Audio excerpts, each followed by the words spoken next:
वाशिम रिसोड महामार्गावर रास्ता रोको वाशिम तालुक्यातील जांभरुण नावजी परिसरात तीव्र पाणी टंचाई निर्माण झाल्याने संतप्त ग्रामस्थांनी क्रांतिकारी शेतकरी संघटनेच्या नेतृत्वाखाली शुक्रवारी वाशिम रिसोड महामार्गावर रास्ता रोको व चक्काजाम आंदोलन केले।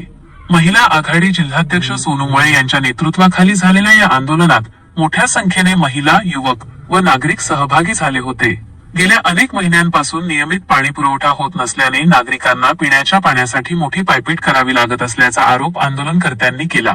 पाणी द्या, अन्यथा खुर्ची खाली करा, झोपलेल्या प्रशासनाला जागे करा, जलजीवन मिशनचा हिशोब द्या, अशा घोषणांनी परिसर दणाणून गेला। रास्ता रोकोमुळे काही काळ महामार्गावरील वाहतूक ठप्प झाली होती। दोन्ही बाजूंना वाहनांच्या लांबच लांब रांगा लागल्या। आंदोलनाची माहिती मिळताच पोलीस व महसूल विभागाचे अधिकारी घटनास्थळी दाखल झाले।